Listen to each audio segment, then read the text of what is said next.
아침 햇살이 창문 너머로 들어오는 시간. 많은 분들이 그 시간을 화장실에서 보내고 계십니다. 힘을 주고 기다리고 또 힘을 주고 얼굴이 붉어지고 이마에 땀이 맺힙니다. 그렇게 10분, 20분이 지나도 시원하게 해결되지 않은 채 하루가 시작됩니다. 그날 하루는 시작부터 무겁습니다. 아랫배가 묵직하고 식욕도 없고 괜히 기분도 가라앉습니다. 그냥 넘기려 해도 몸이 먼저 알고 있습니다. 뭔가 제대로 되지 않고 있다는 걸요. 혹시 지금 이 말이 남의 이야기처럼 느껴지지 않으시나요? 그런데 말이죠. 화장실에서 힘을 주며 보내는 그 시간, 그것이 단순히 불편함으로 끝나지 않는다면 어떻게 하시겠습니까? 변비가 장을 넘어 뇌까지 영향을 미칠 수 있다고 한다면 지금 이 순간을 그냥 넘기실 수 있으시겠어요? 오늘 저는 30년 가까이 소화기 건강을 중심으로 임상 진료를 해오면서 반드시 알려드려야겠다고 생각했던 이야기를 드리려 합니다. 수천 명의 어르신들을 만나면서 공통적으로 느낀 것이 있습니다. 변비로 고생하시는 분들 대부분이 너무 오랫동안 너무 조용히 참고 지내셨다는 것입니다. 몸이 신호를 보내고 있었는데 그 신호를 그냥 지나쳐 버리신 겁니다. 사실 변비는 노년기에 매우 흔하게 나타나는 증상입니다. 65세 이상 어르신들 중 절반 가까이가 일주일에 3번 미만으로 배변하거나 매번 지나치게 힘을 써야 하는 상황을 겪고 있다는 통계도 있습니다. 그런데 많은 분들이 이걸 단순히 나이 들면 생기는 일로 생각하고 오래 방치하십니다. 저는 진료실에서 수많은 어르신들을 만나면서 한 가지 패턴을 반복적으로 목격했습니다. 변비를 오래 방치하셨던 분들이 결국 다른 큰 건강 문제를 안고 오시는 경우가 정말 많다는 것입니다. 그리고 그분들 대부분이 이렇게 말씀하십니다. 진작 알았더라면 좋았을 텐데요. 오늘 이 영상은 바로 그 진작이 되어드리기 위한 시간입니다. 이 이야기를 끝까지 들으신다면 내일 아침부터 바로 달라질 수 있는 방법을 가지고 돌아가실 수 있습니다. 마지막 부분에 오늘 가장 중요한 실천법이 나옵니다. 꼭 끝까지 함께 해주세요. 제가 진료했던 한 어르신의 이야기를 먼저 드리겠습니다. 70대 초반의 여성 어르신이셨습니다. 처음 진료실에 오셨을 때 주된 호소는 변비가 아니었습니다. 요즘 자꾸 깜빡깜빡해요.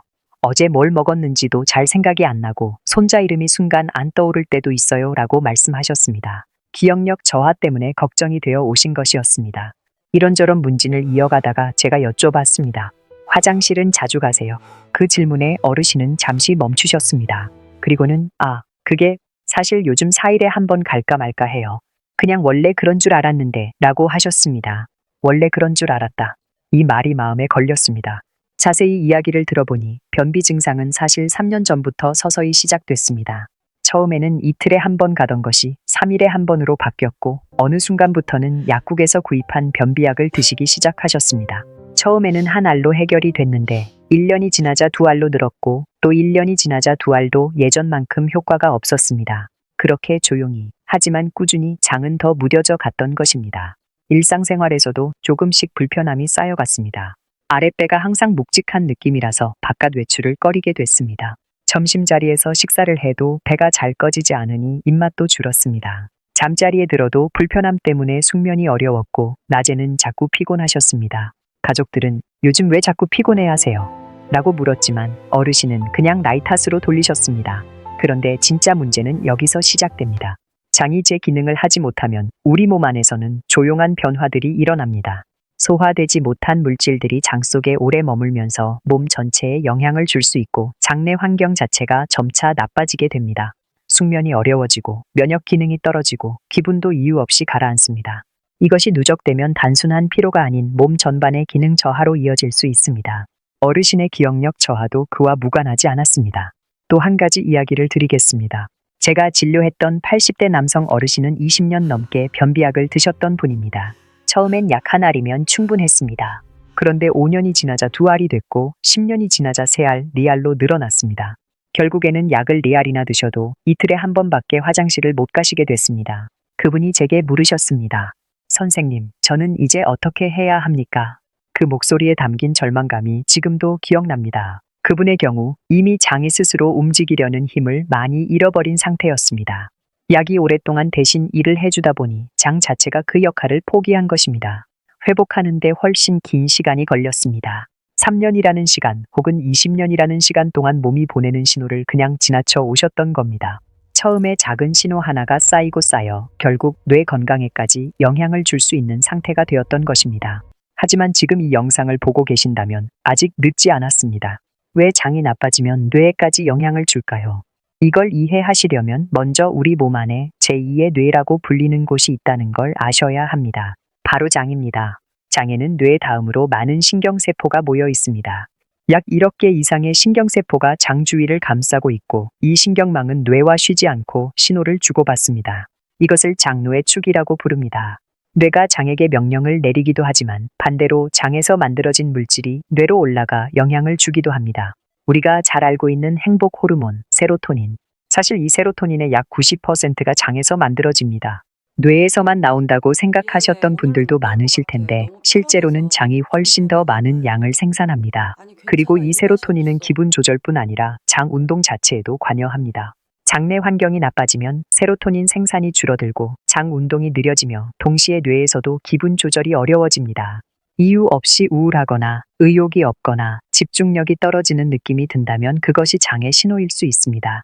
이 단계에서 차이가 나타나기 시작합니다. 더 나아가 최근 여러 연구에서는 만성 변비를 오래 겪은 사람들이 그렇지 않은 사람들보다 인지기능 저하나 치매 발생 위험이 높다는 결과들이 나오고 있습니다. 아직 연구가 진행 중인 부분도 있지만 장 건강과 뇌 건강이 서로 깊이 연결되어 있다는 사실은 현재 의학계에서 매우 중요하게 다뤄지고 있는 주제입니다. 그렇다면 장 안에서는 구체적으로 어떤 일이 일어나고 있을까요? 장내에는 수천억 개의 세균이 살고 있습니다. 이것을 장내 미생물이라고 합니다. 이 미생물들은 단순히 소화를 돕는 것이 아닙니다. 비타민을 만들어내고 면역세포를 훈련시키고 뇌로 신호를 보내는 물질을 생성합니다.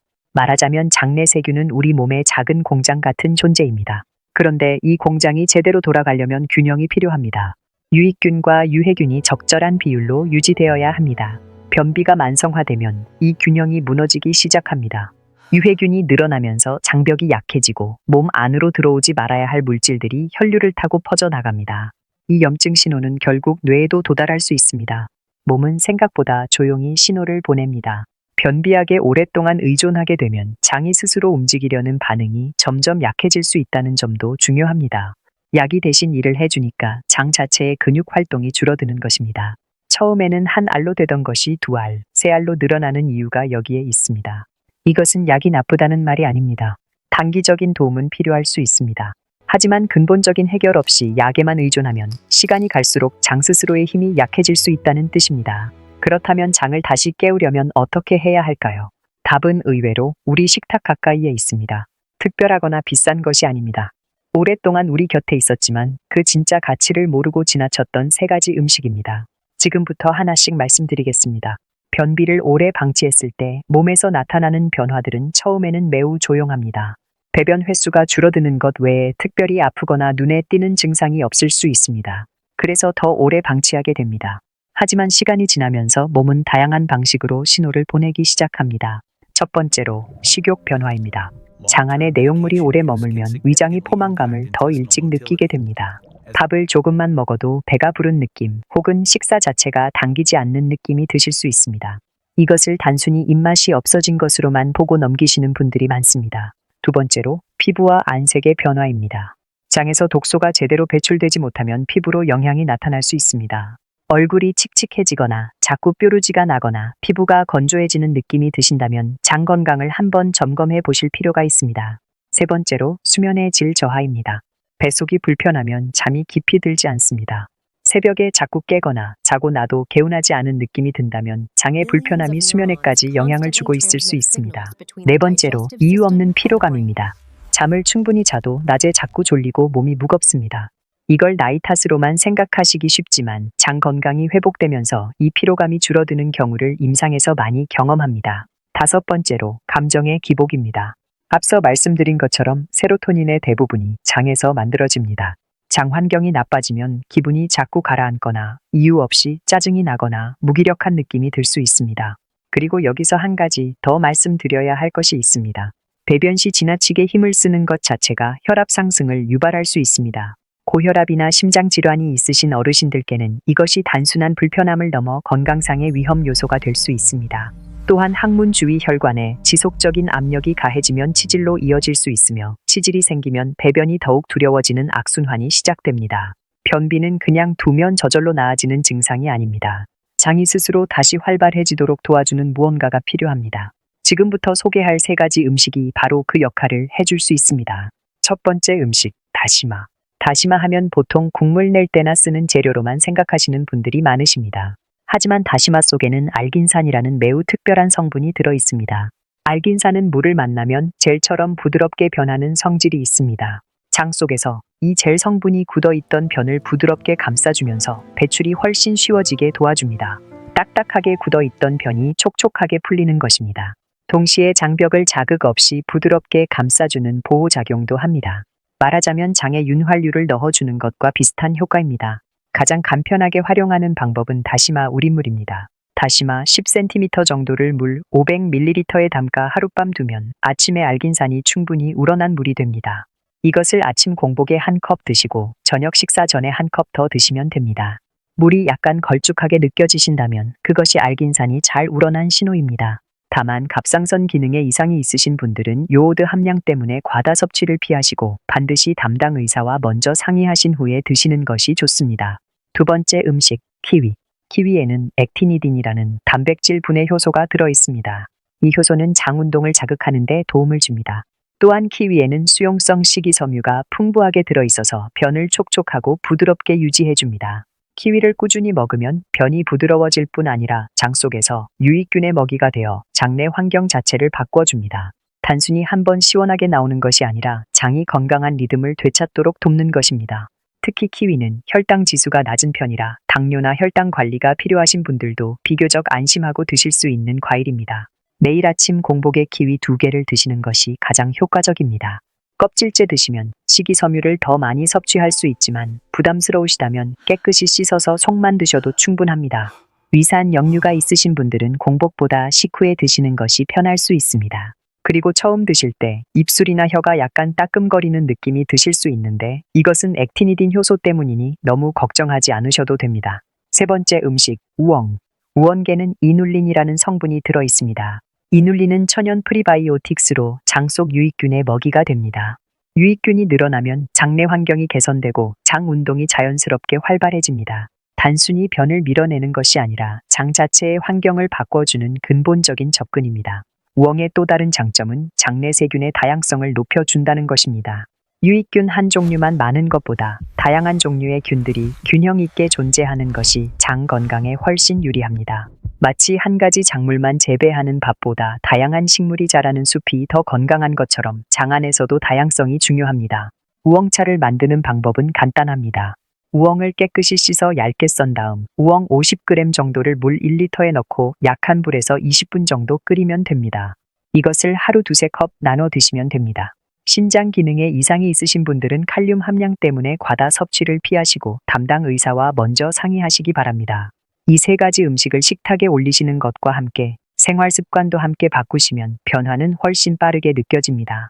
음식이 장에 재료를 공급한다면 생활 습관은 장이 그 재료를 잘 활용할 수 있는 환경을 만들어줍니다. 생활 습관 첫 번째, 아침 기상 직후 미지근한 물 1잔.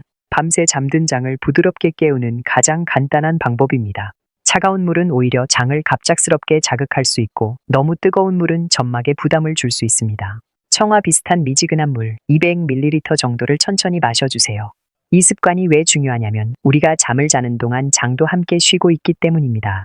아침에 미지근한 물이 들어가면 장이 이제 일할 시간이다 라는 신호를 받고 서서히 움직이기 시작합니다.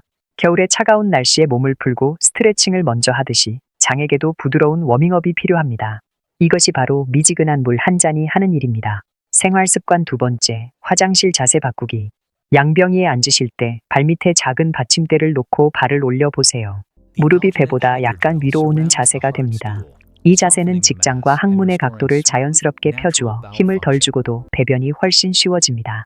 사실 우리 몸은 원래 쪼그려 앉는 자세로 배변을 하도록 설계되어 있습니다. 하지만 현대의 양병이는 앉는 자세이기 때문에 직장과 항문 사이에 자연스럽지 않은 각도가 생깁니다. 발받침 하나로 이 각도를 보정할 수 있습니다. 높이는 10에서 15cm 정도가 적당합니다. 집에 있는 작은 상자나 두꺼운 책으로도 충분히 시험해 볼 수 있습니다. 생활 습관 세 번째, 잠들기 전 복부 마사지. 잠들기 전 5분 누운 자세에서 배꼽 주변을 시계 방향으로 부드럽게 마사지 해주세요. 장은 시계 방향으로 움직이기 때문에 같은 방향으로 자극을 주면 장 운동에 도움이 됩니다. 강하게 누르지 않아도 됩니다. 손바닥으로 천천히 쓸어주듯이 한 바퀴에 5초 정도 걸리는 속도로 해주시면 충분합니다. 이 마사지의 또 다른 장점은 긴장을 풀어준다는 것입니다. 스트레스는 장 운동을 방해합니다. 잠들기 전에 배를 부드럽게 마사지하면서 하루의 긴장을 풀어주면 몸 전체가 이완되고 장도 더 편안하게 움직일 수 있게 됩니다. 5분이라는 시간이 아주 짧은 것 같지만 매일 꾸준히 하면 장이 그 리듬을 기억하기 시작합니다. 생활 습관 네 번째, 규칙적인 화장실 시간. 아침 식사 후 10분에서 15분 사이 화장실에 앉는 습관을 들여보세요. 음식이 위에 들어가면 위대장 반사라는 생리적 반응이 일어나고 이때 장이 가장 활발하게 움직입니다. 그래서 아침 식사 후에 화장실에 앉는 것이 가장 효과적입니다. 처음에 변이 나오지 않아도 괜찮습니다. 그냥 10분 정도 편하게 앉아 있는 것을 2주에서 3주 반복하면 몸이 그 시간을 기억하기 시작합니다. 우리 몸은 습관의 동물입니다. 일정한 시간에 같은 자극을 반복하면 몸 스스로 그 시간에 맞춰 준비를 하게 됩니다. 억지로 힘을 주지 않아도 자연스럽게 신호가 오게 됩니다. 생활 습관 다섯 번째, 식사 속도와 씹는 횟수. 한 입을 20번에서 30번 충분히 씹어서 드세요. 빠르게 드시면 위장 전체에 부담이 가고 소화가 불완전하게 이루어지면서 장에도 영향을 줍니다. 침 속에는 소화 효소가 들어있어서 충분히 씹을수록 소화 부담이 줄어듭니다. 그리고 꼭꼭 씹으면 음식의 맛도 더 풍부하게 느껴지는 부수적인 즐거움도 생깁니다. 그리고 식사 중에는 물을 너무 많이 마시지 않는 것이 좋습니다. 물은 식전이나 식후에 따로 드시는 것이 소화에 더 유리합니다. 식사 중에 물을 많이 드시면 윗속의 소화 효소가 희석되어 소화 기능이 떨어질 수 있습니다. 이 5가지 습관이 처음에는 작은 변화처럼 느껴지실 수 있습니다. 하지만 이것들이 쌓이면 장이 서서히 스스로 움직이기 시작합니다. 앞서 소개한 3가지 음식과 이 5가지 습관을 함께 실천하시면 효과는 훨씬 빠르고 오래 지속됩니다. 처음에 말씀드렸던 70대 여성 어르신의 이야기로 잠시 돌아가겠습니다. 기억력이 걱정되어 오셨던 그 어르신. 진료 과정에서 장 건강의 문제를 함께 발견했고 오늘 말씀드린 것들과 비슷한 방향으로 생활을 바꿔 나가셨습니다. 다시마 우린물을 아침마다 드시고 키위를 챙겨 드시고 우엉차를 저녁마다 마시셨습니다. 아침에 미지근한 물로 하루를 시작하셨고 발받침도 준비하셨습니다. 식사를 천천히 씹어 드시고 잠들기 전에 배를 부드럽게 문지르는 것도 매일 하셨습니다. 한 달쯤 지났을 때 다시 오셨습니다. 이제 매일 아침 화장실에 가요. 처음에는 정말 반신반의했는데 목소리가 달라져 있었습니다. 얼굴도 조금 밝아 보이셨습니다. 배가 이렇게 편한 게 얼마만인지 모르겠어요 라고 하셨습니다. 3개월 후에는 기억력도 조금씩 나아지는 느낌이 든다고 하셨습니다. 물론 기억력 저해는 여러 원인이 있을 수 있고 장 건강 하나만으로 모든 것이 해결된다고 할 수는 없습니다. 하지만 몸 전체의 순환이 좋아지고 숙면이 이루어지며 피로가 줄어드니 전반적인 컨디션이 달라진 것은 분명했습니다. 그분이 말씀하신 한마디가 기억에 남습니다. 진작에 이걸 알았더라면 3년을 그렇게 힘들게 보내지 않았을 텐데요. 사실 이 말은 제가 진료실에서 정말 자주 듣는 말입니다. 오래 방치하다 오시는 분들 대부분이 비슷한 아쉬움을 표현하십니다. 그리고 저는 그분들을 만날 때마다 이 정보를 더 많은 분들께 먼저 알려드렸다면 어떠했을까 하는 마음이 듭니다. 하지만 지금 이 영상을 보고 계신 여러분은 이미 한 발 앞서 계신 겁니다. 몸의 변화는 자연스러운 과정입니다. 나이가 들면서 장의 운동 능력이 조금씩 떨어지는 것, 장내 세균의 균형이 변화하는 것, 이것은 누구에게나 일어나는 일입니다. 하지만 그 변화를 어떻게 받아들이고 어떻게 관리하느냐에 따라 삶의 질이 완전히 달라집니다. 조금만 일찍 관심을 가지셔도 충분히 달라질 수 있습니다. 변비가 없어지면 아침이 달라집니다. 하루를 가볍게 시작할 수 있습니다. 식욕이 돌아오고 수면이 깊어지고 기분도 안정됩니다. 면역 기능이 회복되고 피부가 맑아지고 에너지가 생깁니다. 이 작은 변화들이 모여 일상의 질을 바꿉니다. 반대로 변비를 오래 방치하면 처음에는 약에 의존하게 되고 점점 약의 양이 늘어나고 장이 스스로 움직이는 힘을 잃어가게 됩니다. 치질, 대장 기능 저하, 면역력 감소, 그리고 앞서 말씀드린 것처럼 장로의 연결을 통한 뇌 건강에 영향까지 이어질 수 있습니다. 작은 불편함이 큰 문제로 자라지 않도록 지금부터 챙기시는 것이 중요합니다. 오늘 말씀드린 내용을 정리하면 이렇습니다. 장을 근본적으로 깨워주는 3가지 음식, 다시마와 키위와 우엉. 다시마 속 알긴산은 변을 부드럽게 만들어주고 키위의 액티니딘은 장 운동을 활발하게 자극하며 우엉의 이눌린은 장내 유익균을 늘려 환경 자체를 바꿔줍니다. 그리고 아침 미지근한 물 한 잔, 화장실 자세 바꾸기, 잠들기 전 복부 마사지, 규칙적인 화장실 시간, 충분히 씹어 먹기. 이 5가지 습관이 음식의 효과를 더욱 배가시켜줍니다. 오늘 밤 잠들기 전에 다시마 10cm를 물에 담가두세요. 내일 아침 일어나시자마자 그 물 한 컵으로 하루를 시작해 보세요. 그 작은 시작이 장에게는 큰 신호가 됩니다. 깨어나도 괜찮다는 신호, 다시 움직여도 된다는 신호. 2주 뒤에는 분명히 무언가 달라진 것을 느끼실 수 있을 겁니다. 혹시 지금 비슷한 불편함을 겪고 계신다면 몸의 신호를 한 번 더 살펴보시는 것이 좋습니다. 증상이 오래되었거나 심하시다면 혼자 해결하려 하기보다는 가까운 병원에서 전문가와 상담해 보시는 것이 중요합니다. 오늘 드린 내용은 증상을 인지하고 예방적인 생활을 돕기 위한 것이지 진단이나 치료를 대신하는 것이 아닙니다. 주변에 변비로 오래 고생하시는 분이 계신다면 이 내용을 함께 나눠주세요. 아무것도 모른 채 오랫동안 불편함을 참고 계신 분들에게 작은 도움이 될 수 있습니다. 몸이 보내는 신호를 외면하지 마세요. 그 신호에 귀를 기울이고 오늘 한 가지만이라도 실천해 보시는 것이 가장 중요한 첫걸음입니다. 오늘도 건강한 하루 되시길 바랍니다.